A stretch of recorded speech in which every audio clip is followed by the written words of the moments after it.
우리 하나님께서는요, 수고하고 또 무거운 짐진 자들을 안식의 자리로 초청하셨습니다. 우리를 초청하신 하나님은 다윗보다 크시고 또 성전보다 크신 안식일의 주인이십니다. 오늘 우리들은요, 안식일에 무엇을 했느냐, 무엇을 하지 않았느냐보다 안식일의 주인이신 예수님의 뜻에 순종하며 살았느냐가 더 중요하다는 것입니다. 하나님께서 안식일을 주신 목적은 우리가 하나님의 자비를 경험하게 하시기 위함입니다. 그런데요, 오늘 말씀에 등장하는 바리새인들은 어떻게 했습니까? 안식일 제도 자체를 위하여 하나님의 백성들에게 무거운 짐만 지우게 하였습니다. 그들은 율법의 참 정신을 드러내지 못했습니다. 하나님의 사랑과 하나님의 자비를 드러내지 못했습니다. 그래서 오늘 마태복음 12장에서 예수님과 바리새인들은요, 안식일 논쟁을 하고 있습니다. 오늘 12장 1절과 2절의 말씀입니다. 그때에 예수께서 안식일에 밀밭 사이로 가실새 제자들이 시장하여 이삭을 잘라 먹으니 바리새인들이 보고 예수께 말하되 보시오, 당신의 제자들이 안식일에 하지 못할 일을 하나이다 라고 하고 있습니다.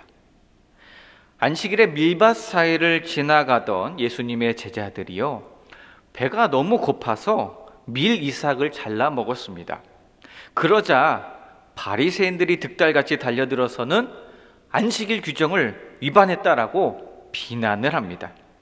바리새인들은 예수님의 제자들이 이삭을 잘라 먹은 행동을 추수하는 노동으로 본 것입니다. 물론 율법에서는 안식일에 추수할 수 없다는 규정이 명시되어 있기는 합니다. 그러나 배가 고파서 곡식 몇 알을 먹은 것인데 바리새인들은 지금 안식일 규정을 범했다고 비난하고 난리를 칩니다. 다른 의도가 없었고요, 그저 배가 고파서 먹은 것이었습니다. 생각해보면요, 배가 고파서 먹은 것 자체가 잘못된 것은 아니었을 것입니다. 신명기 23장 24절에서 25절의 말씀에 보니까요, 내 이웃의 포도원에 들어갈 때에는 마음대로 그 포도를 배불리 먹어도 되느니라. 그러나 그릇에 담지는 말 것이요, 내 이웃의 곡식밭에 들어갈 때에는 내가 손으로 그 이삭을 따도 되느니라. 그러나 내 이웃의 곡식밭에 낫을 대지는 말지니라 라는 그런 말씀이 기록되어 있습니다. 신명기 말씀에 배고픈 사람들은 포도를 먹게 하였고요, 배고픈 사람들은 이삭을 잘라 먹으라고 하셨습니다. 이렇듯 하나님은 넉넉하시고요, 하나님은 인자하신 하나님이십니다. 자비로우신 하나님이십니다. 우리의 필요가 있을 때 외면하지 않는 하나님이십니다. 그래서 허기를 채우는 것 괜찮다라고 하셨습니다. 물론 탐욕을 채우는 것은 안 된다고 하셨지요. 욕심을 채우러 간 적은 없으셨습니다. 그러나 배고픔을 해결하는 것, 그것은 괜찮다고 하셨습니다. 이미 신명기 말씀을 통해 하나님의 인자하심과 하나님의 자비하심이 나타나 있습니다. 그런데 지금 바리새인들은 뭐하고 있습니까? 지금 율법만 내세우고 있습니다. 예수님의 가르침은 철저하게 거부하고 있고요, 안식일에 대해 논쟁만 하고 있습니다. 바리새인들의 말을 가만히 잘 들어보면요, 진정 하나님의 자비로우심과 하나님의 인애하신 그 성품을 제대로 알고나 있는 것인지 의심이 들 정도의 말들을 계속 하고 있습니다. 그래서 예수님께서는요, 이러한 바리새인들의 말들을 더 이상, 행동과 말들을 더 이상 참으실 수가 없으셨습니다. 마태복음 12장 3절과 4절의 말씀을 우리 주님께서 하십니다. 예수께서 이르시되 다윗이 자기와 그 함께 한 자들이 시장할 때에 한 일을 읽지 못하였느냐? 그가 하나님의 전에 들어가서 제사장 외에는 자기나 그 함께 한 자들이 먹어서는 안 되는 진설병을 먹지 아니하였느냐라고 말씀하십니다. 안식일의 규정과 율법을 가지고 예수님께 논쟁하는 자들에게 우리 주님께서 질문을 하십니다. 율법을 제대로 알고 있는 것이 맞느냐 질문하십니다. 사무엘상 21장의 말씀을 기억하지 못하느냐라고 질문하십니다. 다윗의 진설병 사건 왜 모르느냐라고 질문하십니다. 사무엘상 21장 말씀에 보니까요, 예전에 다윗 왕이 배가 고플 때에 그의 병사들과 함께 성전을 찾아간 적이 있습니다. 그리고 제사장 아히멜렉에게 먹을 것을 좀 달라고 한 적이 있습니다. 그때 제사장 아히멜렉에게는요, 성전 떡상에 진설병밖에 없었고 그것을 먹자라고 했을 때 제사장 아히멜렉이 어떻게 했습니까? 그것을 먹도록 허락했습니다. 율법으로 치면요, 율법을 어긴 것입니다. 첫째는 성전에 들어가서 그 떡 먹을 수가 없었습니다. 성전은 누구만 들어갑니까? 제사장만 들어가는 곳이었습니다. 자, 그리고 그 떡은요, 안식일이 지나야지만 먹을 수 있었고 제사장들만 먹을 수 있었던 떡이었습니다. 그러나 제사장 아히멜렉은 율법 규정을 어기면서까지 다윗과 그를 따라왔던 사람들에게 그 진설병을, 배고픈 그들에게 그 진설병을 제공했습니다. 그때 성경이 이것을 놓고 어떻게 말하고 있습니까? 성경이 이들을 정죄했습니까? 아니요, 그들을 정죄하지 않았습니다. 이 일은 사람들이 배가 고파서 안식하지 못하고 있고 안식을 찾지 못하고 있었기 때문에 안식을 되찾도록 도와준 일로 기록했지 그들을 정죄하지 않았습니다. 제사장만 진설병을 먹을 수 있었던 것 물론 사실이지만 하나님께서는 그 다윗을 벌하지 않으셨다는 것입니다. 다윗에게 먹을 것이 필요하다는 그 사실이 제사장을 위한 규정보다 더 중요했기 때문입니다. 예수님 말씀하십니다. 다윗의 족보를 가지고 있는 바리새인들이여, 다윗이 그렇게 한 것을 너희들이 나무랄 수 있느냐? 너희가 나를 정죄한다면 다윗도 정죄해야 한다라고 말씀하십니다. 만약에 바리새인들이 다윗을 정죄했다가는 큰 소란이 날 것이 분명했습니다. 예수님이 지금 하나님의 율법을 일부러 어기고 일부러 불순종하라고 하시는 말씀이 결코 아닙니다. 율법을 시행할 때는요, 분별력을 가져야 하고 상황에 대한 공감력을 가져야 한다는 것을 가르쳐주고 계시는 것입니다. 그런데도요, 바리새인들은 어떻게 했습니까? 예수님의 그 제자들의 행위를 용납하지 않았고요, 계속해서 정죄했습니다. 우리 예수님께서는 일부러 안식일에요, 안식이 깨어져 버린 사람들을 돌보아 주신 적이 있습니다. 그래서 예수님께서는 굳이 안식일에 환자들을 고쳐주셨습니다. 안식일에 손 마른 자를 고쳐주신 적이 있으셨습니다. 물론 그때마다 바리새인들과 서기관들은 왜 안식일에 일하느냐고 나무랐습니다. 38년 된 병자가 베데스다 연못가에 있었을 때 예수님께서는 그를 일으키셨습니다. 일어나 걸어가라고 하셨습니다. 그 환자는 회복되었습니다. 그래서 하나님께서 주시는 안식을 회복했습니다. 안식을 되찾게 되었습니다. 그런데 거기 있던 서기관과 바리새인들은 이러한 하나님의 안식과 평안에는 결코 관심이 없어 보였던 것 같습니다. 우리 예수님은 안식일에 환자들을 고쳐주셨습니다. 그것도 바리새인들이 보고 있는 장소에 굳이 찾아가셔서 안식일에 환자들을 고쳐주셨습니다. 분명히 우리 주님의 의도가 있었을 것입니다. 안식일 규정에 묶여있는 사람들, 그래서 안식을 잃어버린 사람들, 게다가 다른 사람의 남의 안식까지도 빼앗아버리고 침범하려고 했던 그 바리새인과 서기관들에게 우리 주님께서는 하나님께서 주시는 참된 안식이 무엇인지 가르쳐 주시고자 그렇게 했던 것입니다. 예수님께서는 참된 안식의 회복을 위하여 바리새인들로부터 안식일 규정을 어겼다는 그 비난과 비판을 감수하셨습니다. 그리고 예수님 말씀하십니다. 죄 없는 사람들에게 안식일 규정을 지키지 않는다고 몰아가지 말라 말씀하십니다. 종교적 전통을 어기면 마치 모든 율법을 어긴 것처럼 몰아가서 실제로는 죄 없는 사람들인데 죄가 있는 것처럼 몰아가지 말라고 하셨습니다. 그러면서 안식일의 주인이 누구신지 가르쳐 주시는데요, 안식일의 주인이 예수님이시라는 것을 가르쳐 주고 있으십니다. 그러한 주님이 누구이신지 말씀하여 주시는데요, 마태복음 12장 6절 말씀에 내가 너희에게 이르노니 성전보다 더 큰 이가 여기 있느니라라고 말씀하십니다. 성전이 무엇입니까? 성전은 하나님을 위해서 지은 집입니다. 근데 지금 우리 주님께서 무엇을 지적하십니까? 성전이 우상이 되어버린 이 상황을 지적하십니다. 하나님보다 성전이 중요하다고 하는 이 이상한 신앙이 된 것을 지적하고 계십니다. 이스라엘 백성들의 신앙의 문제는요, 성전 숭배 사상이 된 것이 문제입니다. 그래서 예배드리는 대상보다 하나님보다 공간이 더 중요하게 되어버렸습니다. 예배드리는 하나님보다도 예배드리는 절차가 더 중요하게 되었습니다. 예배드리는 대상보다도 예배드리는 내가 더 중요해져 버렸습니다. 신앙의 본질을 잃어버렸다는 말씀입니다. 안식일의 주인이신 예수님께서 말씀하십니다. 내가 성전보다 더 크다라고 말씀하십니다. 이 말씀은요, 오직 성전의 주인이신 주님만이 하실 수 있는 말씀입니다. 주님께서 말씀하시길 내 집은 기도하는 만민의 집이다. 그러니 강도의 소굴로 만들지 말라고 하십니다. 그렇지 않으면 이 성전을 돌 하나도 남기지 않고 무너뜨리시겠다고 하셨고요, 그 성전 내가 사흘 만에 다시 짓겠다고 하셨습니다.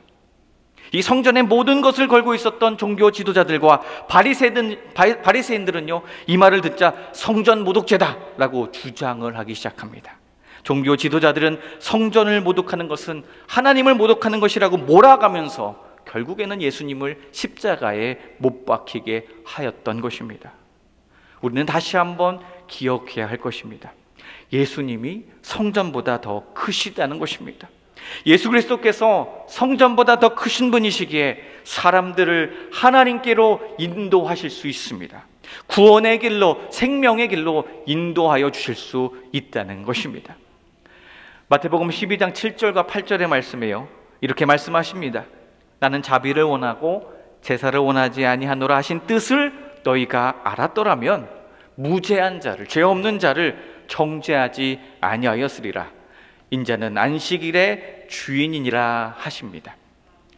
인자는요, 안식일의 주인이라 라는 이 말씀은요, 호세아서 6장 6절의 말씀을 인용하신 것입니다. 나는 인애를 원하고 제사를 원하지 아니하며 하나님을 아는 것을 원한다는 말씀을 인용하셨습니다. 예수님은 지금 안식일의 주인이 예수님 자신이신 것을 강조하고 있습니다. 그리고 하나님보다 안식일 규범을 따지는 그 바리새인들을 향해 질책하십니다. 예수님은 율법 규정을 멍해처럼 매라고 하신 적 결코 없으십니다.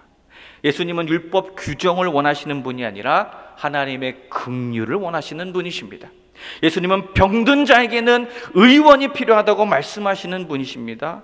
연약한 자들, 병자들, 귀신 들린 자들은 포용해야 한다고 말씀하시는 분이십니다. 그래서 예수님이 안식일의 주인이시다라는 이 말씀은요, 창조주이신 하나님 아버지의 전권을 위임받은 우리 주님은 왕이시요 우리 주님은 메시아이시다라는 선포인 것입니다. 그래서 예수님은요, 하나님의 뜻을 따라 이 땅에 오셨습니다. 예수님은 이 땅에 하나님 나라의 질서를 회복시켜 주시기 위해 오셨습니다.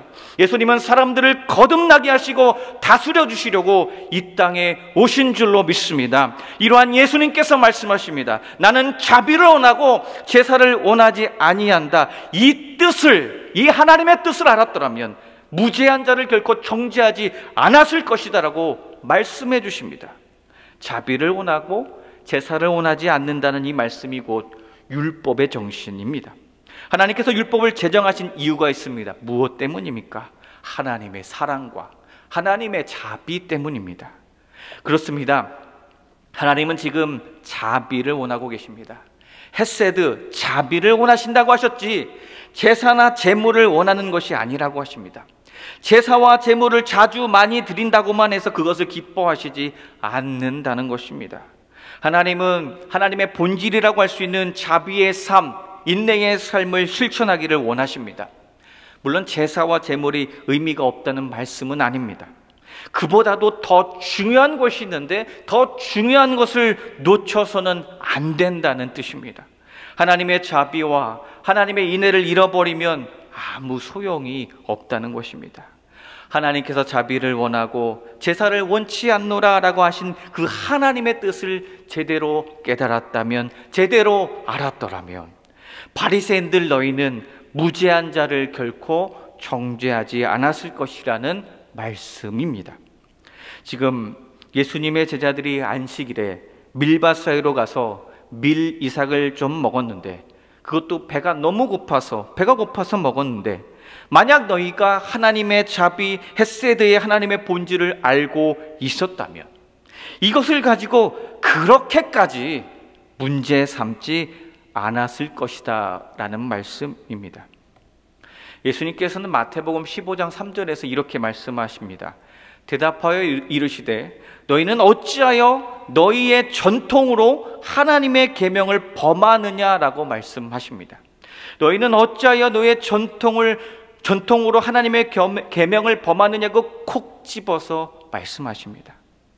자, 지금 이 성경시대의 유대교의 문제가 무엇입니까? 대제사장이나 서기관들이나 바리새인들 그들의 신앙의 문제가 무엇입니까? 예수님이 말씀하시길 너희는 너희 전통으로 미시나 탈무드 등 많은 것들을 만들어 놓았는데 어떻게 보면 하나님의 말씀을 계명을 해석한 해석이라는 것이 하나님의 말씀보다 더 먼저가 되어버린 일이 벌어졌다라고 가르쳐 주십니다. 그래서 계명보다 말씀보다 더 자기들의 전통을 앞세우게 되었다고 말씀하십니다. 그렇게 하나님보다 전통을 중요하게 생각하게 되었구나라고 지적하십니다. 하나님보다 더 중요해지는 것들이 생겨나니까요, 하나님보다 내가 드리던 예배 형식이 더 중요하게 되었고요, 하나님보다 내가 드리는 헌금이 더 중요하게 되어버렸습니다. 그러나 기억해야 합니다. 하나님보다 결코 앞서거나 그 무엇도 하나님보다 더 중요할 수 없습니다. 예수님 말씀하십니다. 인간이 어떠한 전통을 가졌다 하여도, 인간이 어떠한 과거를 가졌다 하여도, 어떠한 위대한 업적을 가졌다고 하여도 하나님의 자비가 더 중요하다는 것입니다. 그리고 그러한 하나님의 자비가 강물처럼 흘러내려야 한다는 것입니다. 바리새인들과 서기관들은요, 무죄한 자를 정죄하기 위해서 말씀이 아닌 자신의 전통들을 내세웠습니다. 그리고 끊임없이 사람들을 비판했습니다. 사람들에게 죄의식을 심어줬습니다. 죄책감을 자꾸 심어주었습니다. 그리고는 바리새인들, 서기관들 그들이 스스로 나서서 죄값을 치르도록 했습니다. 끊임없이 제사는 반복되었습니다. 그러나 죄인들의 속성은 전혀 하나도 변하지 않는 일들이 벌어지고 말았던 것입니다. 이러한 종교 지도자들은 기득권 세력으로 남아버리게 된 것입니다. 그래서 예수님께서 나서서 가르치시고자 바로잡고자 말씀하십니다. 어찌하여 너의 전통으로 하나님의 말씀을, 하나님의 계명을 범하느냐라고 말씀하십니다. 우리 예수님께서는 이제는 너희들의 전통을 가지고 죄를 따지지 말라고 하십니다. 예수님께서 직접 희생 제물이 되어 주실 것이니 더 이상 너희들이 죄 문제 거론하지 말라라고 말씀하십니다. 죄의 문제는 우리 예수님께서 친히 담당하실 것이니 사람이 다른 사람 정죄하는 일 이제 그만하라는 주님의 말씀입니다. 사람이 다른 사람을 정죄하려고 하고 사람이 저 사람 죄졌다고 거론하면서 이제 문제 삼지 말라는 것입니다. 특히 무죄한 자를 정죄하지 말라는 것입니다. 이것이 바로 우리 예수님의 십자가의 사랑의 내용입니다. 예수님이 이 땅에 오셔서 하나님의 본질인 자비를 드러내어 주셨습니다. 우리는 주님의 자비를 통하여 우리의 신앙의 본질을 회복하게 된 것입니다. 그 당시 유대인들의 종교 지도자들은 무죄한 자를 정죄하였고 스스로가 사람들의 감시자가 되었습니다. 자기들이 보기에는 어떤 사람이 일탈 행동을 한 것 같으면 그들이 스스로 가서 처벌해 버렸습니다. 그들이 직접 가서 가차없이 정죄해 버렸습니다. 그리고 그 공동체에 그 사람이 스스로 부끄러워서 다시는 돌아올 수 없게 그렇게 만들어 버렸습니다. 우리는 다시 한번 하나님께서 우리에게 말씀을 주시고 계명을 주신 이유를 생각해 볼 수 있어야 합니다. 우리에게 말씀을 주시고 우리에게 계명을 주신 이유가 무엇입니까? 하나님의 자비하신 성품을 가르쳐 주시기 위해서 우리에게 말씀을 주셨고 계명을 주셨습니다. 하나님의 말씀을 통해, 말씀의 계명을 통해 하나님의 자비가, 하나님의 사랑이 이 땅에 하나님의 백성들을 통해 흘러가게 하시려고 주신 것입니다. 특별히 십계명의 말씀을 주셨습니다. 십계명은요, 하나님의 자비를 입은 사람들이 삶의 자리에서 어떻게 살아야 하는지에 대해서 가르쳐 주신 귀한 말씀입니다. 또한 우리 하나님께서는 어떤 것을 주셨습니까? 제사제도를, 예배제도를, 제사제도를 주셨습니다. 때로는 십계명을 어길 때가 있습니다. 십계명을 어긴 것으로 말미암아 세상이 다 끝나버린 것처럼, 하나님께 버려진 것처럼 생각하고 탄식하는 사람들, 한숨 쉬는 사람들, 그들에게 제사제도를 주셨습니다. 왜요? 하나님께로 다시 돌아올 수 있도록, 그들이 사람들이 죄로부터 돌이킬 수 있는 방법과 길을 열어주신 것이 바로 제사 제도인 것입니다. 하나님께서는 제사를 통해서 끊임없이 회복할 수 있도록 기회를 주셨고 회복 은총을 허락하여 주셨습니다. 왜요? 하나님의 본질이 바로 자비이기 때문입니다. 하나님의 본질이 사랑이시기 때문에 하나님의 자비로부터 나온 것이 바로 제사제도 예배입니다. 그런데 종교 지도자들이 이것을 어떻게 했습니까? 이것을요 악용했던 것입니다. 제사제도를, 예배를 자기들의 기득권 도구로 만들어 버렸던 것입니다. 사도 바울도요 하나님의 자비가 무엇인지 깨닫고 나서 고린도전서 13장 1절에서 3절의 말씀을 고백한 적이 있습니다. 이렇게 고백했습니다. 내가 사람의 방언과 천사의 말을 할지라도 사랑이 없으면 소리나는 구리와 울리는 꽹과리가 되고, 내가 예언하는 능력이 있어 모든 비밀과 모든 지식을 알고 또 산을 옮길 만한 모든 믿음이 있을지라도 사랑이 없으면 내가 아무것도 아니요, 내가 내게 있는 모든 것으로 구제하고 또 내 몸을 불사르게 내줄지라도 사랑이 없으면 내게 아무 유익이 없느니라라고 고백한 적이 있습니다. 바울이요 이 말씀을 깨닫고 이 말씀을 고백하기 전에는 어떻게 살았습니까? 하나님의 사랑 없이 살았고요, 자비 없이 모든 것을 했습니다. 그래서 하나님의 자비하신 본성과 본질을 생각하지 않고 바울은 자신의 의로움만 가지고 살았던 적이 있습니다. 바울은 남들이 볼 때는 굉장히 탁월했습니다. 출중했습니다. 굉장한 학자였을 것입니다. 그러나 그것만 가지고서는 신앙에 큰 유익이 없었음을 고백하고 있는 것입니다. 오늘 우리들도 마찬가지일 것입니다. 우리들의 삶의 자리에서 하나님의 자비가, 하나님의 사랑이 흘러가게 해야 될 줄로 믿습니다. 종교적 행위만 있어서는 안 될 것입니다. 우리가 온전히 하나님의 자비를 알게 될 때 우리는 하나님께서 채워주시는 참된 안식과 하나님께서 주시는 은혜를 체험하게 될 것입니다. 우리의 목자이신 여호와 하나님께서 우리를 푸른 초장으로 인도하여 주시는 것이 무엇인지를 깨닫게 되는 은혜를 경험하게 될 것입니다. 하나님의 자비와 사랑은요 그저 우리에게 육적인 양식만 채워주시는 것이 아닙니다. 우리를 잔잔한 물가로 인도하여 주십니다. 우리로 하여금 만족과 고요에 잠기게 하여 주십니다. 하나님의 자비하심, 하나님의 사랑은 우리 영혼에게 깊은 위로를 허락하여 주십니다. 나를 감싸주시는 하나님의 쉼과 평안이 강하게 임하게 하여 주실 것입니다.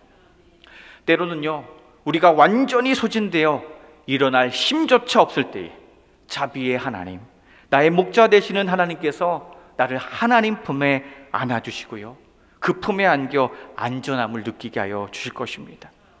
우리 주님의 포옹은요 결코 지배하는 포옹이 아니라 나를 이해해 주시는 포옹이며 나를 사랑해 주시는 포옹이며, 그래서 그 품에 안겨 안심하고 울어도 되는 것입니다. 하나님께서는 이러한 하나님의 사랑과 자비를, 내가 깨닫고 누리고 있는 이 하나님의 사랑과 자비를 이제는 다른 사람들에게 흘러보내기를 원하고 계십니다. 이제 우리는 나도 알지 못하는 사이에 하나님의 임재를 잃어버린 사람들, 또 코로나19로 인해 이러저러한 이유로 장기 결석하고 있는 가족과 이웃과 구역의 식구들에게 우리가 누리고 있는 이 하나님의 자비와 사랑과 은혜를 흘러보내야 할 것입니다. 나 스스로 무언가 해보려고 했던 사람들, 무언가 스스로 헤쳐나가보려고 했던 사람들, 그래서 메말라 버린 사람들에게 우리가 깨달은 주님의 자비와 사랑을 이제는 흘러보낼 줄 알아야 할 것입니다. 그리고 그들을 은혜가 있는 말씀의 자리, 또 은혜의 자리로 초청할 수 있어야 할 것입니다. 예수님께서는 오늘 마태복음 12장의 말씀처럼 이 땅 가운데 신앙의 본질을 회복시키고자 하시는 그러한 의도가 있었습니다. 아까 읽었던 것처럼 마태복음 12장 7절과 8절의 말씀처럼 나는 자비를 원하고 제사를 원하지 아니하노라 하신 뜻을 너희가 알았더라면 무죄한 자를 정죄하지 아니하였으리라 라고 말씀하신 이 말씀, 하나님의 자비를 온전히 알았고 맛보았다면 무죄한 자를 정죄하는 것이 아니라 하나님의 자비와 주님의 사랑이 우리의 삶 가운데 흘러넘치게 해야 한다는 주님의 말씀을 꼭 기억하시기 바랍니다. 오늘 안식일의 주인이신 우리 예수님께서 말씀하십니다. 우리가 주인 노릇한 것이 있다면 주인 노릇한 것을 멈추고 안식일의 주인이신 하나님의 마음을 깨달아야 한다라고 말씀하십니다. 이제 우리 결단했으면 좋겠습니다. 이제 우리는 누군가를 정죄하는 사람이 아니라, 누군가를 판단하는 사람이 아니라 하나님께서 부어주신 이 넘치는 자비로 말미암아 승리하고 또 하나님의 사랑과 자비를 흘러보내는, 그래요, 회복 은총의 통로가 되는 참된 그리스도인이 되시기를 주님의 이름으로 간절히 소원합니다. 기도하겠습니다.